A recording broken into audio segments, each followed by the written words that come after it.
you're a journalist.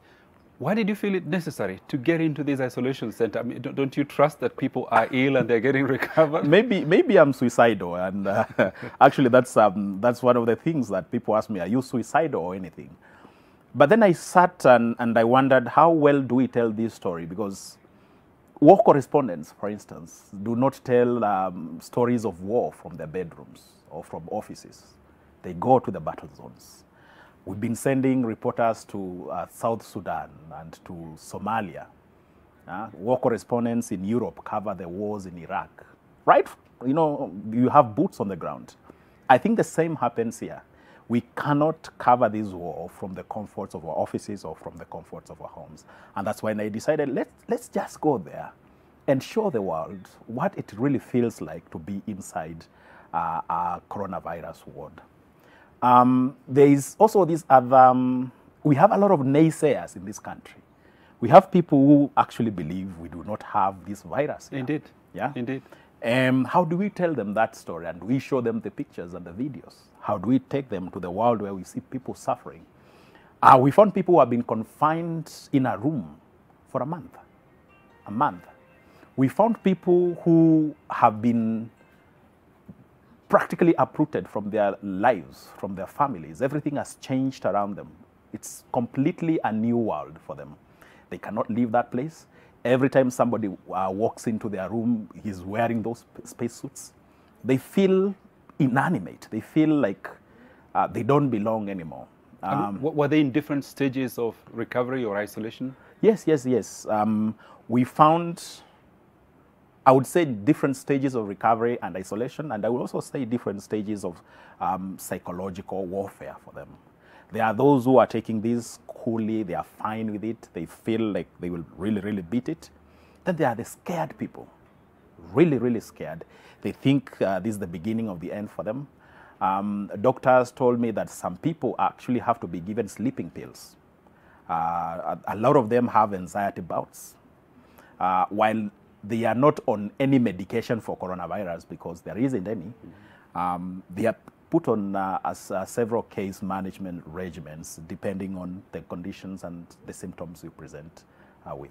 Now, we're discussing about, doctors as well, nurses and other medical health workers who are on the front line. How did they feel? What mood were the medical personnel in? Is this just business as usual? Did they feel? What sense did you get from the doctors and other professionals that you interacted with? It's a mixed sense, really. When you walk in, there is this relaxed atmosphere. It's not the helter-skelter you've been seeing in movies, people are running around and all confused, sirens blaring, stretchers all over. No, it's a relaxed environment. So that's the one bit of it. But when you get in, they don't tell you, but you can sense it, that this is not normal.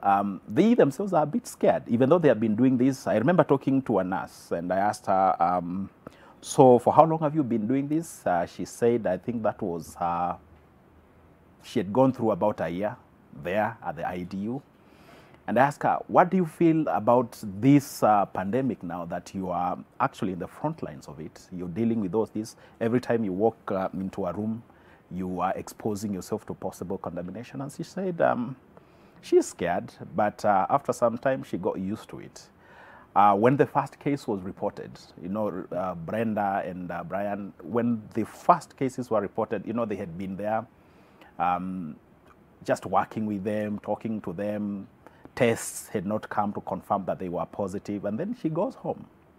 And in the evening, there is news that that man, the lady and the man, had been confirmed to be positive. And she said, I've been interacting with these people all this time. Now, without any kind of... yes. Yeah. Now, no. Even for them, yes. Even for them, even before the confirmations, and because it's a highly contagious place. Every time you walk in, you have to have the protective gear. But even then, you're not sure. You're not sure. Even for us, even though we are wearing all those things, we are not really sure whether they are protective. And so for her, she said she was a bit scared. Right. Then she came to the office the next day, went, talked to doctors, and she said, they told her, yeah, this is fine, you're protected, you'll be fine. Now, having visited the isolation center, interacted with the doctors and the patients, how does that influence the story that you tell, or the story that we tell as a nation? I think it opens your world to so many other possibilities. All of a sudden, the story has a face. We've only been talking about the voices and the numbers. But now all we had was Mutahi Kagwe's yeah, all we have was Dr. Corona himself telling us, the figures every day, the number of infections and all that. But we hadn't really gotten into these wards and talked to the people who are going through this pandemic, who are actually experiencing the pains, the physical pains of not just confinement, but also the pain of stigma, of isolation, of being in a place where you feel like the world is crumbling all over you. So we managed to put a face to the victims of coronavirus. In the office now, we are aware, quite aware, of not just the numbers that are being bandied around, but also what those numbers mean. Okay. People have been talking about flattening the curve. People have been talking about vaccine and other things that sound ambiguous to the people in those centers. For them, it's just life by the minute. It's not about whether the government is doing anything. Yes. For them, it's whether we are going to recover, whether you're going to walk out of these wards safe. And I think that will, for the foreseeable future, inform the kind of coverage decisions that we make. Okay. Yeah. I'll come back to you for more on that. But we are joined on Skype now by Dr. Lois Achieng, who is leading the COVID response team in Kenya, based at Mbagathi, Kenyatta National Hospital. Good morning, Dr. Achieng. Welcome to Your World. Good morning. How are you? Very well. I can't hear you in the studio quite clearly, but if you can... Yes, that's... Can you hear me okay?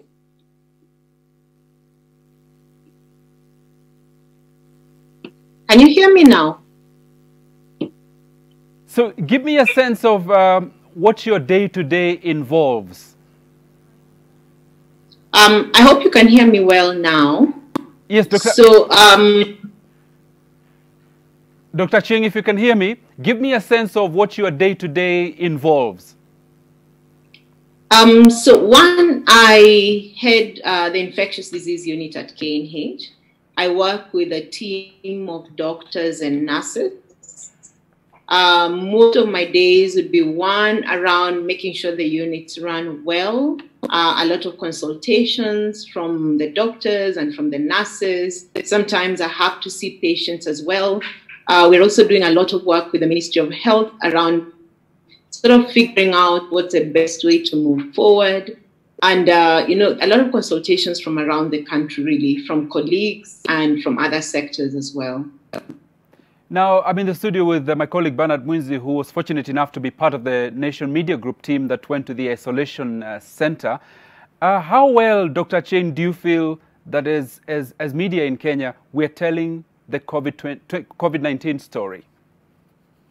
I think the media has done a commendable job. You're telling a lot of the stories. I'm not sure what more can be done so that people take it seriously, because from what we see again in the media is that for some reason many people think it's not real or it's not serious. So maybe a lot more education from the media, to tell people that yes, this is real. People get sick. Many people may have mild disease, but some get very sick and some even die. That some of the directives given by the government are not just punishment, but it's really meant to protect us. And that when I protect myself, I protect my family and I protect my neighbor. So telling the story in such a way that people begin to take personal responsibility for their own health, but also realize that we have responsibility to our loved ones and our neighbors. If we can get to that point, then it will be so important. I think as you visit the hospitals, you realize that, doctors, nurses, other healthcare workers put in a lot of work. As one of the nurses told you, yes, sometimes it's scary. Sometimes when you have to wear all this, you think about yourself and you think whether you'll be safe or not. And sometimes very disheartening when you see Kenyans, going into parties at night when you ask them to stop public gatherings. So finding an angle where people can actually understand that this is serious, that there are healthcare workers who are putting their lives in the line for the sake of Kenyans, so that they begin to take responsibility would be really, really important. But I think so far the media has done a commendable job. And maybe, Dr. Ching, to help drive that message home, can you give us a sense of what really happens to the human body once you contract this virus, and if you become seriously ill, what actually goes on in a human body? So one is to understand that there's a spectrum of disease, right? So some people may get mild disease and, they may not have symptoms. Some may have milder symptoms like a sore throat or a cough, but some have what we call a severe pneumonia, which means the lungs are totally messed up, so to speak. And, someone is unable to breathe or get enough oxygen into the body, which means at that more severe spectrum of disease, we need to add you oxygen. If you're unable to still, get enough oxygen into your body with that, then we may need to put a tube down your throat and connect you to a machine that actually drives that oxygen into your lungs. At that point, other organs may also begin to fail. So as we've seen from many other countries and even from our own more or less little experience with people who get severely ill, is that by the time someone actually requires to get onto this machine, what you've had as ventilator all along, is that most people don't do very well on that. So the main thing is to make sure we get people early, treat them early, make sure we prevent any complications as fast as possible so that we don't get very many people getting severely ill. The other thing to note is that there's certain risk factors for severe illness. So those who are older, those who may have certain other diseases. So it's really important that people who have these risk factors stay home to reduce the risk of getting infection. Dr. Ching, thank you. Stay on the line for a moment as I cross over to Dr. Bernard Langat, who is a program director at AMREF, responsible for or supporting some of the other non-communicable diseases, as well as TB, malaria, and HIV. Dr. Langat, good morning. Welcome to Your World. Well, good morning. Now, I know you focus a lot on community, and where we're at with COVID-19, we've moved into the phase of community infections. Can you give us a sense of what does that actually mean, and what are the implications? Well, thank you very much. Maybe just to start, in terms of, we now seeing that the level of awareness and knowledge with the communities is quite high. And I think the unfortunate thing is that really converting that knowledge to action is a bit wanting, because at the moment hand washing it has taken off, although hand washing people don't use soap. The use of face mask is still low. In one of the survey that was done recently is around 40%. So really for community engagement, the main focus is to give the right messages to the communities and trigger them to take action. And the action means really adopting the preventive measures. And these measures include staying at home, social distancing, hand washing, use of sanitizers. And when there are symptoms, then report to the authorities. And that is work that takes a lot of effort. Sometimes it's not easy in informal settlement, for example, to talk about social distancing when you already know it's a congregate settings. There are quite a huge population in a small area. Access to basic water and sanitation is a bit of a challenge. But we have managed to mobilize enough civil society organization, and there's a lot of movement and action in that direction, and we see it's a slow adoption, but at least there is positive movement. Dr. Langat, we have the experience of having dealt with other health crises like HIV, AIDS, and TB. Maybe taking TB, for example, are there lessons that we've learned from TB that can be applied to the fight against COVID-19? Yes, I think there are many lessons we can take from tuberculosis. One is, of course, tuberculosis is a respiratory condition, is infectious. And really, so the idea of identifying the cases early and isolating and putting them on treatment. And when you get a case, we actually do what you call contact tracing. So you have to look for immediate contacts that are likely to have been exposed, and then that, of course, investigate and and where of course you get the cases, then you start them again on treatment. So I think really tuberculosis brings a lot of experience in contact tracing, is the use of laboratory to make a diagnosis, and even involvement of communities in terms of contact tracing, and even where people fail to take medication, they also do default tracing. Thank you. Thank you. Dr. Ching, if I may come back to you again, what are you preparing for? I know that the mass testing is yet to really take effect, and so there is a possibility that these numbers could rise. What does that mean for our health systems, even for you and your team?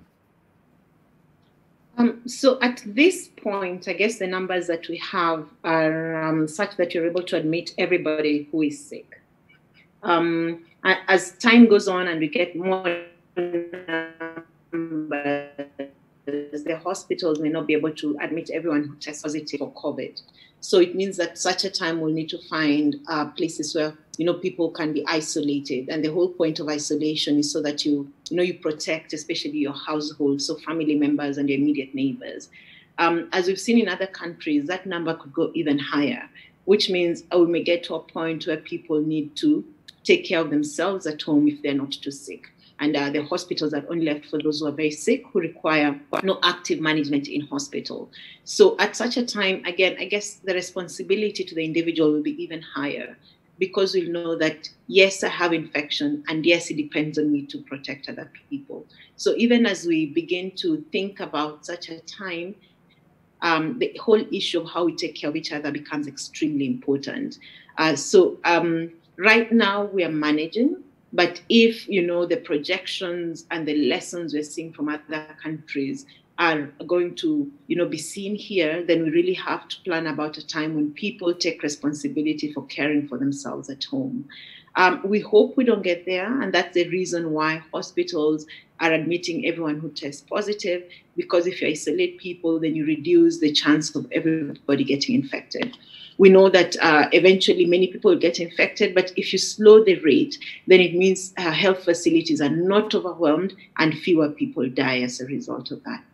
Okay, and although COVID-19 is new to us, in a sense, you and your team and our health facilities were preparing for other bigger emergencies as well, like Ebola. Are there things that we have learned from that to help us cope with the current situation? So over the last few years, I guess, for example, when the unit I work in opened, it was a time when we were preparing for Ebola. That's when there was the West African outbreak. So we did have people come in who were suspected to have Ebola. And I think from having to manage those situations, the healthcare team has become a little more prepared, has become a little more calm. So some of the fear around how to protect ourselves has sort of gone down. Over the last few years, we've managed a lot of patients with cholera, for example, and patients coming in with infections caused by very resistant bacteria, for example. So in learning to take care of these patients, the issues of, developing a strong team, developing good team communication, learning to communicate with patients where there's what you think of as a scary situation has, we've gone through that over and over again. So the teams are a little more prepared. But having said that, it's not a very large team that has had to do that. So there are many parts of the country where people are having to deal with this for the first time. And it's expected that, healthcare workers will be a little scared. Everyone will be wondering how to manage. And that's why our common rallying call is to ensure that there's enough protective equipment for healthcare workers, so that even as they step in, there's an added layer of confidence, so to speak. And, the fear is taken out of this equation so that healthcare workers give their very best. Okay. And finally, just before you go, a lot of Kenyans, we feel that our lives are in your hands. What is the mood amongst your team? They're in this. We don't know when it's going to end. What's the spirit in your team and other health workers that you interact with? So one, I guess we all hope it doesn't go on too long, because other than the anxiety, especially for those who don't work within the infectious disease unit, there's a bit of anxiety because you never know who the next person coming is going to be. So you don't know whether the next person may have COVID, not have COVID. So there's always that heightened state of alertness. And, that heightened state of alertness can only be maintained for so long because fatigue begins to creep in. So at this point, I think a lot of healthcare workers are aware. They are fairly anxious. They want to give it their best shot, yet protect themselves and protect their families. But we really hope this doesn't go on for too long, because it's uncomfortable to be in this, in this gear that you saw in the facilities for a long time. It gets tiring, and that when people are tired, they're more likely to make mistakes and expose themselves. So I think even as we give it our best shot now, we are all praying that this doesn't go on for too long. And as we pray that this doesn't go on for too long, we know that the only way we'll break this chain is if Kenyans work together.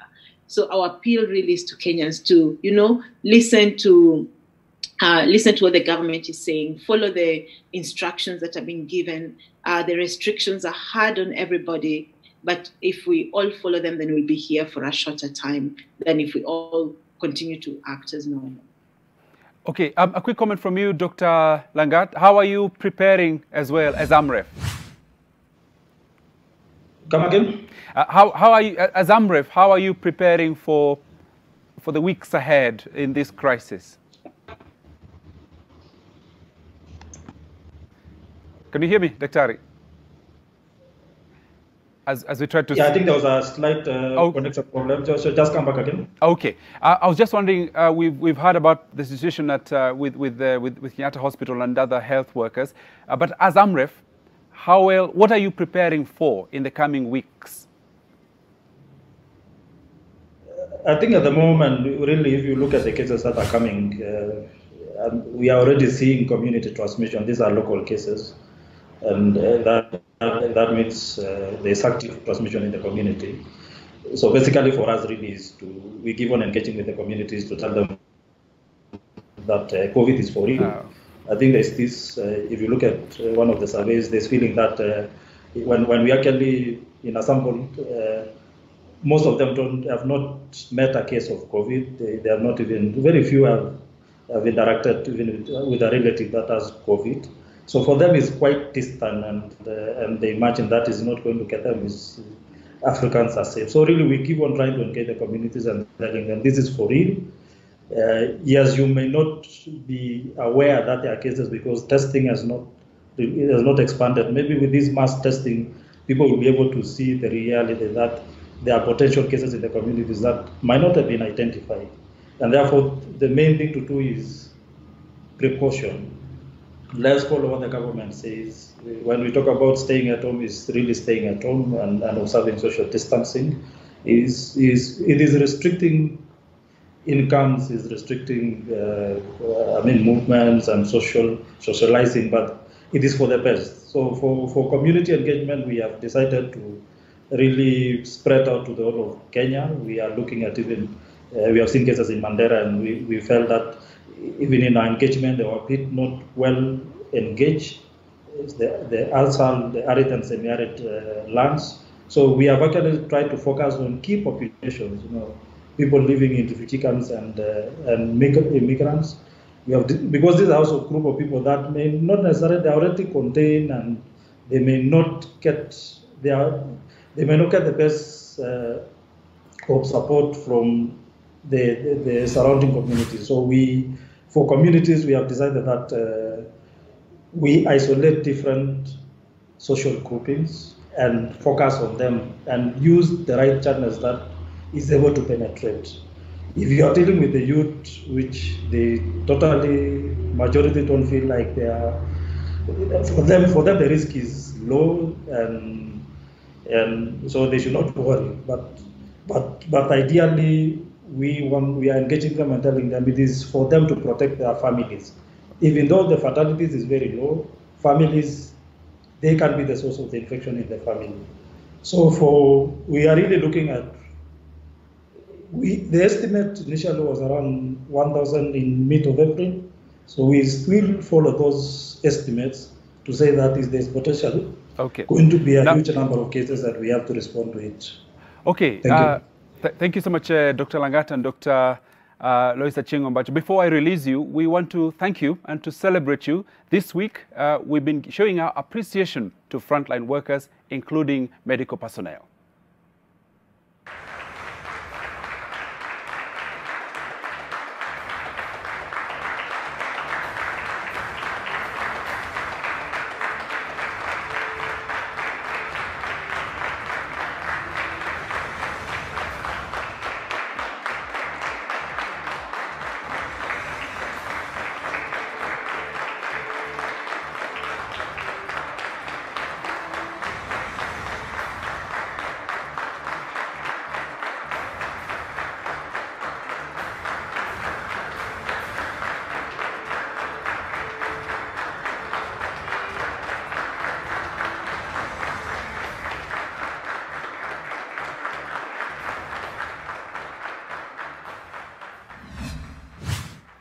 Well, thank you so much to our two guest doctors there, Langat and Dr. Lois Achieng Ombacho, and everyone who's at the front line of this COVID-19 pandemic crisis. We want to thank you so much as Nation Media Group and wish you all the best. We're in this together. Madaktari, asanteni sana. Now, Mwinzi, back to you. We're talking about thanking these doctors. As a group, we've done that. It's not enough. There are countries who are doing a bit more for their health workers and their frontline workers. Yeah, it's true. It's not enough just clapping for them. I saw a comment yesterday. Some people were saying instead of just clapping for these guys, let's also shake up their bank accounts, you know, right, to make it up and down. You know, I think even though we had the advantage of time because we had seen what was happening in the other countries, and you had expected that I will have prepared for it. Our doctors are also learning on the job, just as we are. You know, there are so many things that are happening within the healthcare system right now, which is so stressed by this virus, that it's not easy for doctors and even the government to really say that they have everything in order. You've heard Dr. Ombacho there saying that it's not just you know, telling people to take care of themselves. It's also taking care of the doctors. They need to have enough protective gear. In some countries, in some counties in this country, you see doctors working, being asked to go to the front line without protective gear. Now, when you're dealing with such an infectious disease, clapping is not enough, really. It isn't. We need to protect the people on the ground, the people who are really, really fighting for us and who are doing everything to ensure that we put this thing under control. Now, I'm talking about protective gear. As much as an individual, you may protect yourself, you may keep your hands sanitized, you may wear a mask. There are those in the population who will not follow that. And I know it's been a subject of concern to the media, wondering how hard they should go in calling out such people. Yes. There are a lot of naysayers in this country, a lot of naysayers who believe this is some lie that we've manufactured or has been manufactured by the government, and the media has been bought to propagate that lie. But that's not true. We've seen even in communities where, even though we are talking about social distancing, washing your hands regularly, sanitizing whenever you can, wearing a mask, people are saying, I'm really not interested in that. I'm an African. Mimi ni chuma ngumu. I can survive this thing. But when the reality hits home, and we've been looking at where we are in terms of numbers and comparing with other countries, you can see the trajectory is almost the same. That the numbers are rising. When we were at 10, 20, people were saying, this is not going to really affect us as much as the other countries. But we are seeing possibilities of this thing really, really hijacking our healthcare system and running away with it. So what we are doing here at the Nation is shaming those who do not believe that this thing is here and who are not taking care of themselves or protecting those around them. We are taking photos of them. We are taking videos of them. We've asked our bureaus to be on the lookout for these people who are either disobeying government orders or who are not following the containment orders that have been ordered. And that is really, really essential because while the doctors are fighting this from the hospital wards, we as journalists are fighting this from the newsrooms. We are using our cameras, we are using our pens to tell this story and to show people what is happening and what they need to do. And in just one question again, back to when you were at that isolation center, either going in or coming out, did you have to do a test yourself? No, we did it, but before walking in, you write your name, where you're coming from, your ID number, your mobile number, just in case. And then they check your temperature.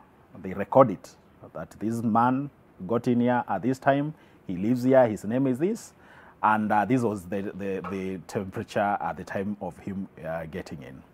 Then, of course, they write your name on the hazmat suit that you're wearing. And I remember asking, why do you need to write my name?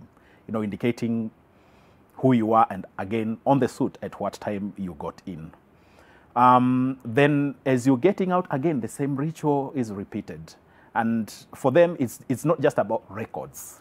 It's ensuring that anything, in case anything happens and you're contaminated, they can know at what time you're contaminated, who you are and what you're doing there, why you authorized to be there in the first place, and then what are the other things that they need to do. Maybe one of you is contaminated while there and you ride the same car back to the office or back to wherever you're going.